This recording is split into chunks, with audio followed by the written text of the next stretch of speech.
एक दूसरा चिन्ह आया, वो मूसा था, एक भविष्यद्वक्ता। वो इजराइल के लिए परमेश्वर का चिन्ह था। वे 400 वर्षों से गुलामी में थे और परमेश्वर ने उनके लिए चिन्ह तैयार किया छुटकारे से थोड़ा सा पहले। और वो इजराइल के छुटकारे का चिन्ह था और मिस्र के लिए न्याय का चिन्ह। नूह अपने लोगों के लिए छुटकारे का चिन्ह था और न्याय का चिन्ह नष्ट होने वाले संसार के लिए, अविश्वासी के लिए। वही पानी जिसने संसार को घोंटकर और संसार को डुबा दिया, वही केवल नूह के बचने का माध्यम था। उसे केवल एक ही चीज बचा सकती थी, वो न्याय था। केवल एक ही चीज है जो आज कलीसिया को बचा सकती है, वो न्याय है। परमेश्वर ने न्याय को साहुल पर रखा है, परंतु नूह ने वही प्रचार किया, वो चिन्ह बन गया। अब इजराइल 400 वर्षों के पश्चात वे छुटकारे के लिए चिल्लाने लगे और परमेश्वर स्वयं को कभी प्रकट नहीं करता और स्वयं को जब तक नहीं दिखाता जब तक कि लोग उसे स्वीकार करने को तैयार नहीं होते जो वो दर्शाता है।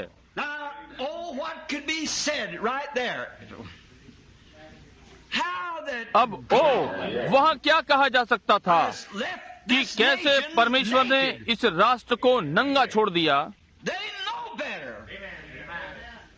वे भली प्रकार जानते हैं, अखबार इसे बार बार प्रकाशित करते हैं। उसके आने के चिन्ह दिखाए जा चुके हैं और वे निरंतर होते जा रहे हैं। उन्होंने इसे अनदेखा कर दिया।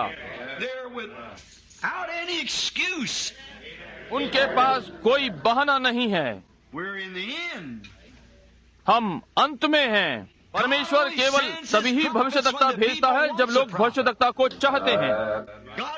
परमेश्वर अपना चिन्ह भेजता है जब लोग चिन्ह के लिए तैयार होते हैं।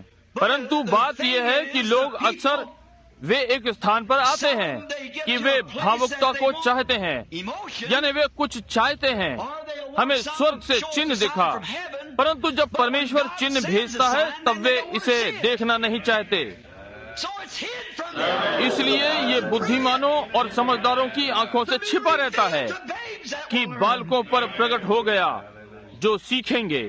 उन्होंने इसे अनदेखा किया है चिन्ह को। कैसे इजराइल को जान लेना चाहिए जब वो ठीक बालक जन्मा था, जब उन्होंने देखा और वर्षों के समय के द्वारा देखा जिसमें वे रह रहे थे।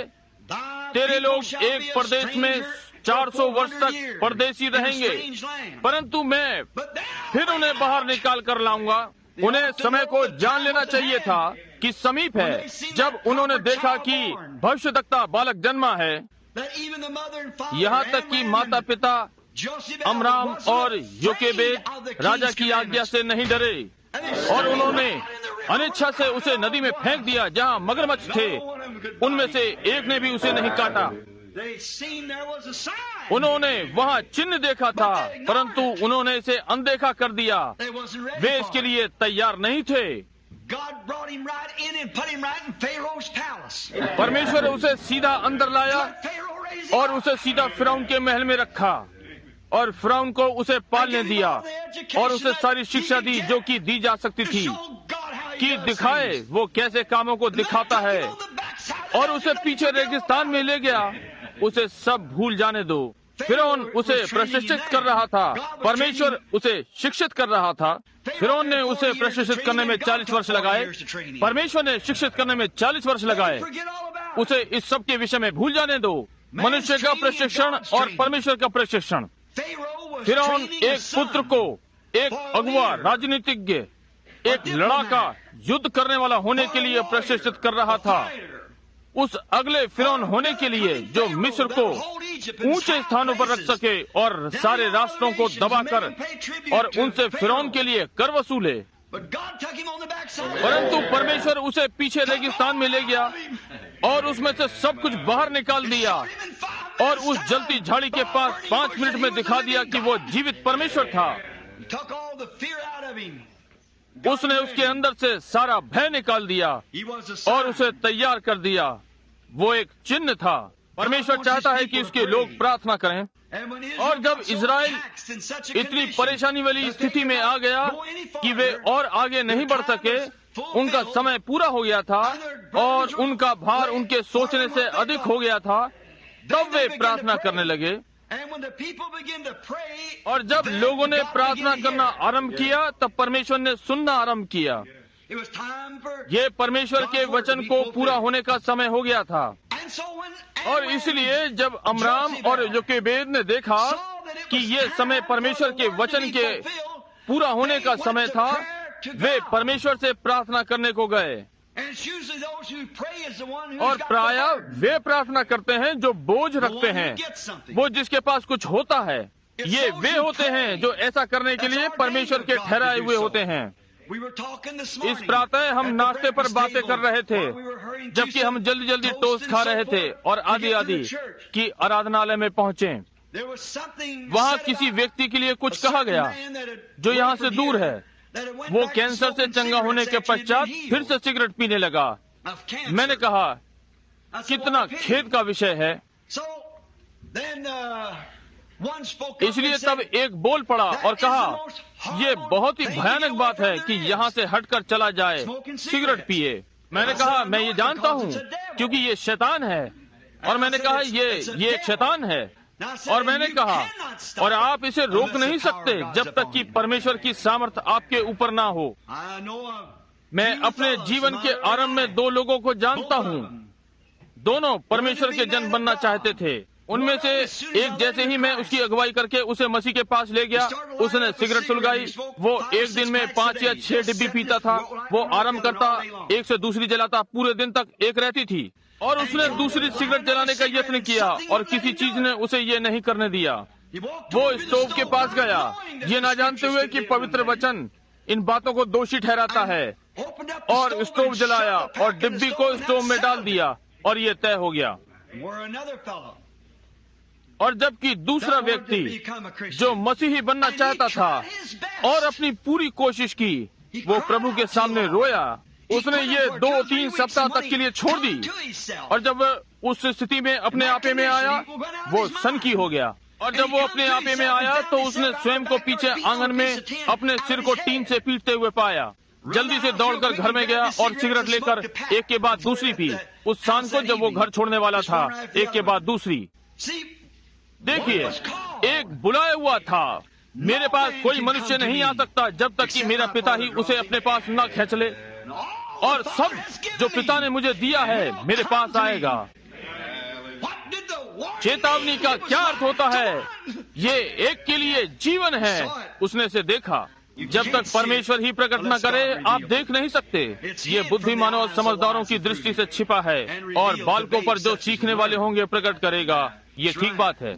अमराम और योकेबेद की ये वो समय था, समय समीप था। और मैं ये कहना चाहता हूँ, जबकि मैं इस विषय में बोल रहा हूँ, वो नहीं जो चाहता है, यानी वो जो दौड़ता है। ये परमेश्वर है जो अनुग्रह दर्शाता है। ये ठीक बात है, ये परमेश्वर है। इसलिए आज ये गहराई से बैठ जाए।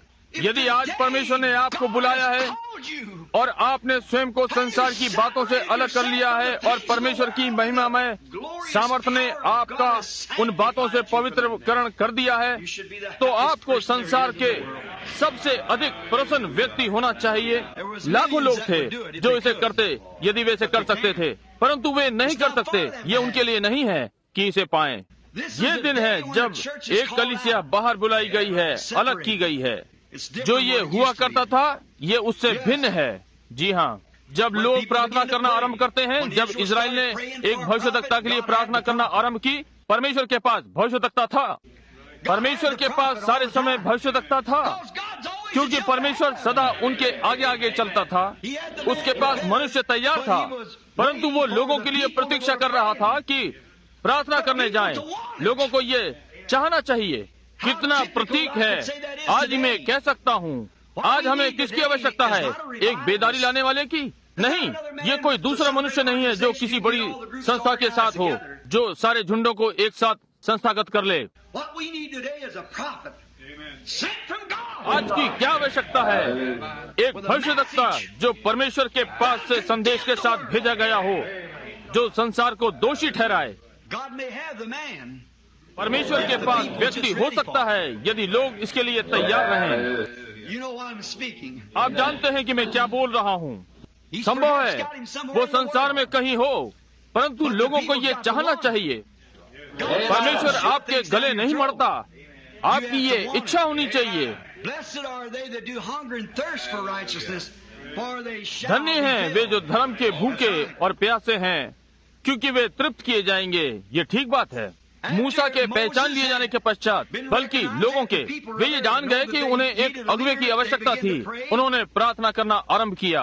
उन्होंने परमेश्वर से प्रार्थना करना आरंभ किया कि उनके पास एक अगुवा भेजे, यानी किसी को कि उन्हें बाहर निकाल लाए। और उसने उनके पास एक मनुष्य को भेजा, एक भविष्यद्वक्ता को। वो उसका चिन्ह था। अब यदि ये मनुष्य भविष्यद्वक्ता न होता, यदि वो खड़ा होता और कहता मैं सेना का एक प्रतिभा हूँ, इस्राएल के पास उस मनुष्य पर अविश्वास का अधिकार था, क्योंकि परमेश्वर हर कालों में बिना रुके भविष्यद्वक्ता को भेजता है। बाइबल में बताएं कि कभी ऐसा था। हमेशा एक भविष्यद्वक्ता है जिसे यहोवा यूं कहता है के साथ भेजा गया।